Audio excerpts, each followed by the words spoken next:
This short story is translated as a part of the Olongo Africa Multilingual Project 2026. It's translated into Ethiopian language, Amharic by Tesfaye Krubel and narrated by Fanae Mekonnen.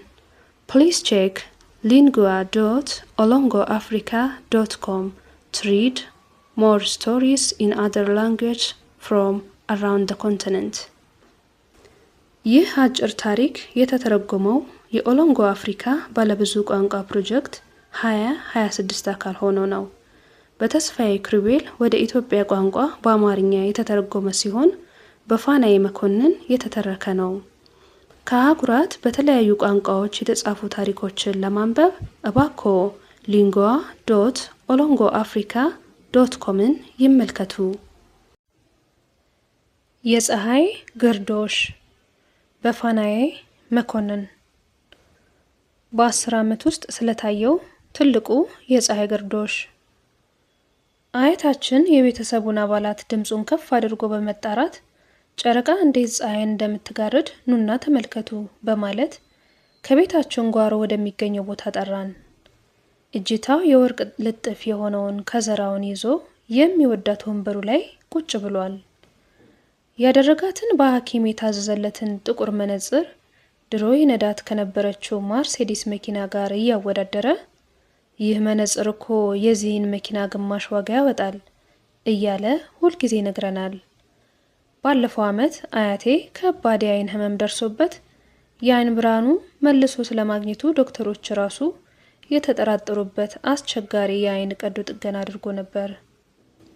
ቀዶ ጥገናው በሰላም መጠናቀቅ ቻለ። የሚገርመው ነገር አያቴ በቀዶ ጥገና ወቅት ተሰጥቶት ከነበረው ማደንዘዣ የነቃበት ቀን ከ90 ዓመት የልደት በዓሉ ጋር ተገጣጥሞ ነበር። የአያቴ ከቀዶ ጥገናው ማገገምና የልደት በዓሉ መገጣጠምን ተከትሎ ያልጨረሰው አንድ የቤት ስራ ነበር። የዓይን ብርሃኑ መልሶ እንዲያገኝ የረዱትን 2 የቀዶ ጥገና ሐኪሞች ጠርቶ በሚገባ ምስጋና ቀረበላቸው። አያቴ ግርዶሹን እንድናይ በጋበዘን ጓሮ ባለው የመሰብሰቢያ ስፍራ ሰው ተገኝቷል። አባቴ በጠቆሩ ከንፈሮቹ ሲጋራውን እያጨሰ በአያቴ ግራ ቆሟል። የሚገርመው እዛው አያቴ ጎን ቆሞ እያየሁት 3 ተከታታይ ሲጋራውን እያጨሰ ነው። አባቴ የተሸበሸበ ግንባሩን ለመሸፈን ጭንቅላቱ ላይ የቤዝቦል ተጫዋች ኮፍያ አድርጓል። ነገር ግን ኮፍያ ወደ ጎን ከመንሻፈፉ የተነሳ ፊቱን በግልጽ ያሳያል። ለሚያየው ሰው እንቅልፉን ሳይጨርስ ሲጠጣ ያደረ ሰው ነው የሚመስለው። አባቴ በአንድ እጁ ጥብቅ አድርጎ የያዛት አደል በየትኛውም የቤተሰብ ስብሰባ ወቅት ምን ጊዜም ከጎኑ አትለይም። ባለፉት ዓመታት አንድ የሚያስጨንቃት ከባድ ነገር እንዳለና ሕክምና እየተከታተለች እንደሆነ ሁሉም ይጠረጥራል። አሁንማ እንደዚህ እስካሁን አብሮ ጥብቅ ያደረጋቸው ፍቅር ሳይሆን አይቀርም እያልን እኛ ራሱ ማሰብ ጀምረናል። አባቴ ፊቱን ለመሸፈን ኮፍያ እንዳደረገ ሁሉ አደልም ጥቁር መነጽር ብታደርግ አይኗ መሸፈኗ አያታችን ሊያሳይን ከሰበሰበን ግርዶሽ ጋር ምንም እንደማይገናኝ ሁላችንም እናውቃለን። ከአደል ጀርባ ቆሞ ያለው ደግሞ ፓፓዲ ነው። ፓፓዲ የክርስትና አባቴና የአባቴ የቅርብ ጓደኛ ነው። እንደዛሬው ሁሉ ምን ጊዜም በቤተሰብ ስብሰባ ላይ ቀርቶ አያውቅም። ሲጀመር እንዴት ሊቀር ይችላል? አሁን በህይወት የሌለችው ሴት አያቴ አባዬና ፓፓዲ ገና በሆድ ውስጥ ሲጸነሱ ጀምሮ እንደሚተዋወቁ ያክል ናቸው እያለች ስለ ሁለቱ ትነግረን ነበር።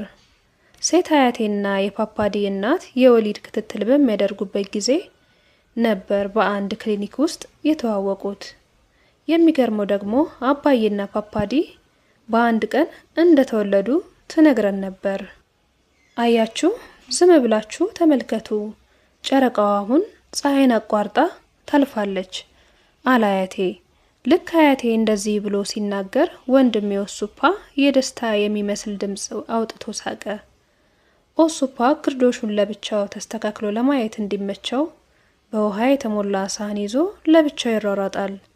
ልክ ገና መሰብሰብ ስንጀምር ጨረቃ በፀሐይና በመሬት መካከል በምትሆንበት ወቅት አይናቸውን አስተውለው በቀጥታ እንዳይመለከቱ ባዮሎጂ አስተማሪያቸው እንዳሳሰባቸው በመናገር ወዮላችሁ፣ አለበለዚያ የዓይን ብርሃናችሁን ታጣላችሁ። ግርዶሹን መመልከት ከፈለጋችሁ በውሃ ውስጥ ነው መመልከት የሚኖርባችሁ እያለ ኦሱፓ ያስጠነቅቃል። ኦሱፓ ገና ግርዶሹም ሆነ ምኑም ሳይጀመር አያቴ እቃዎቹን የሚያስቀምጥበት ቤት ውስጥ እየተሯሯጠ ያልተበሳ የውሃ መያዣ ሳህን እየፈለገ ሲሯሯጥ ነበር።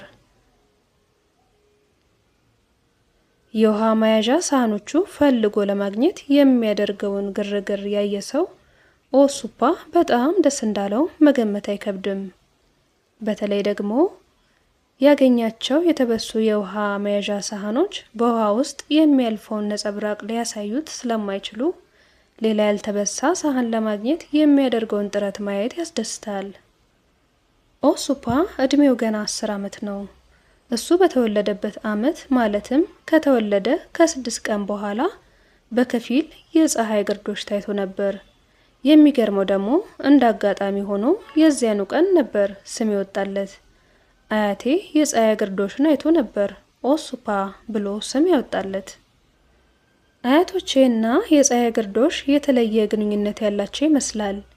የሚገርመው የኦሱፓ ስም በወጣበት ቀን አያቶቼ ጓደኞቻቸውንና ቤተሰብ ጠርተው የኦሱፓን ግርዶሽ በመታየት ቀን መወለድ በዓለም ታሪክ ላይ ወደፊት ሊፈጠር ላለው ነገር ማሳያ እንደሆነና የእሱም መወለድ ከተፈጥሮ ድንቅ ስራ ጋር አያይዘው ይናገሩ ነበር። አያቶቼ ይህንን ከሚናገሩበት ወቅት እማዬና አባዬ በቦታው ነበሩ። አልረሳውም። እኔ ራሱ የዛን ጊዜ ትንሽዬ የ6 ዓመት ልጅ ነበርኩ።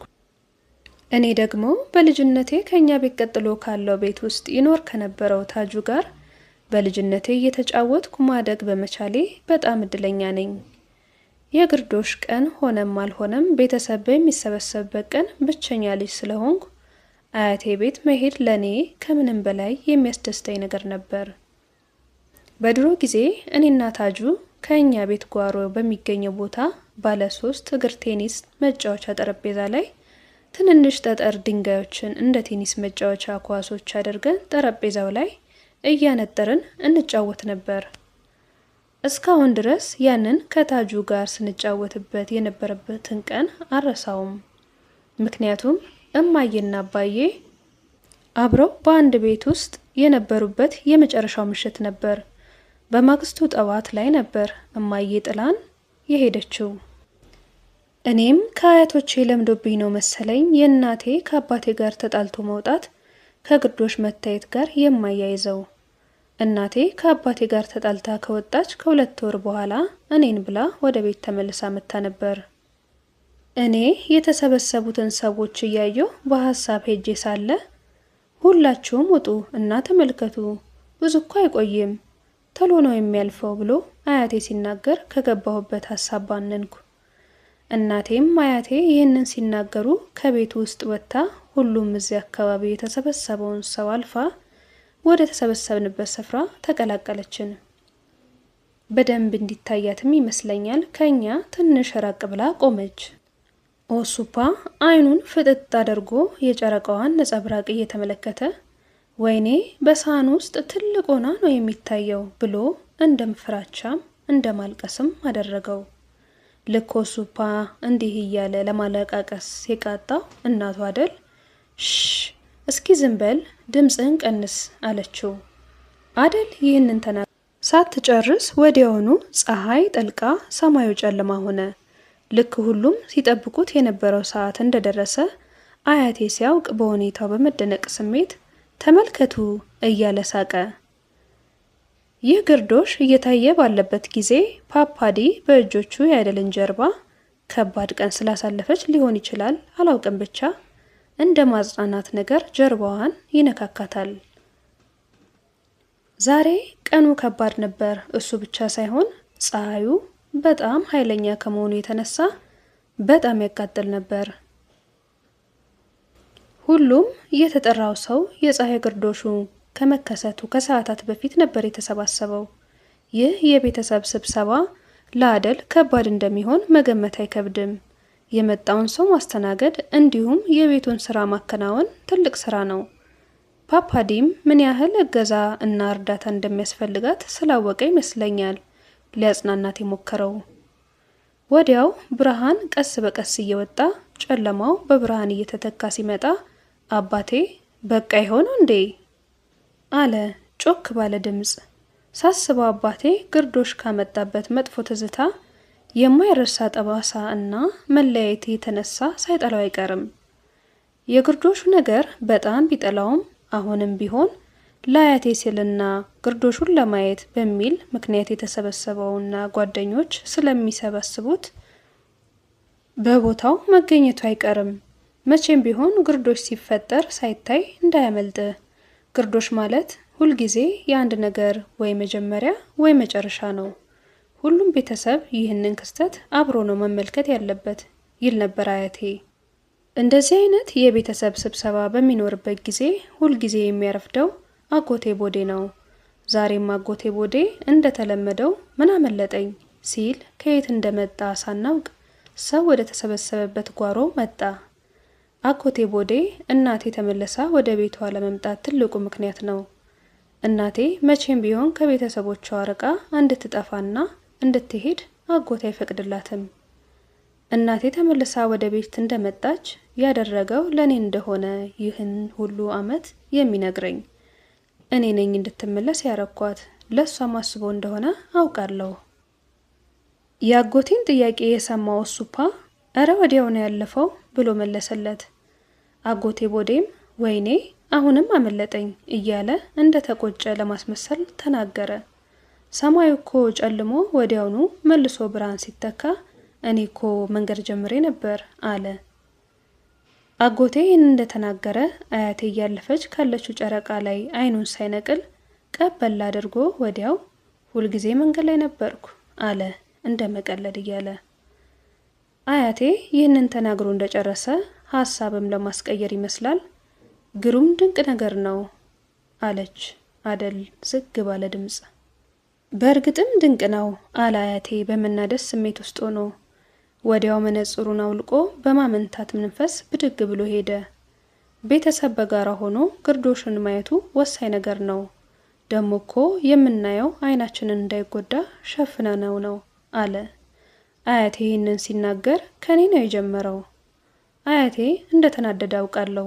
ሆኖም ሲመስለኝ እኔን ሲያይ ነው ይህን ለመናገር ያሰበው። ምናልባት ገብቼበት ከነበረበት ቅዠት መሰል ሐሳብ ስባንን አይቶኝም ይሆናል እንደዚህ ያለው። አጎቴ ቦዴ የወሱፓ ትክክለኛ አባት ማን እንደሆነ እንድትነግረው አደልን ጠይቋ ሲጨቃጨቁ ሲመለከት ፓፓዲ በንዴት በእግሩ ድንጋይ መጥቶ የሲቃ ድምጽ ሲያሰማ ሰማሁት። አደል እናቴ ላይ ቂም ያላት ይመስል አፍጥጣ የኔ ትክክለኛ አባት ማን እንደሆነ ስትጠይቃት እናቴ በችኮላ ከአካባቢው ጠፋች። ይህ ሁሉ ውዝግብ ሲፈጠር አባዬ ገና ድሮ መልሱን እንደሚያውቀው ሰው ዝም ብሎ ቆሞ እያየ ነበር። አያቴም በሐኪም የታዘዘለትን መነጽር በእጁ እያሳየኝ ግርዶሽ ለማየት ሁሉም የቤተሰብ አባላት መነጽር ያስፈልጋቸዋል ብሎ ነገረኝ። ወዲያው ኦሱፓ አሁን ግርዶሹ አልፏል ብሎ ሲጮህ ድምጹ በራሴ ዓለም ፈጥሬ ከነበረው ቅዠት መለሰኝ። ወዲያው ከቅዠቴ ስባንን እንደ ሁል ጊዜው እና እንደ ትልቅ ቤተሰብ ሁሉም ሰው በሳቅ ተሞልቶ ተመለከትኩኝ።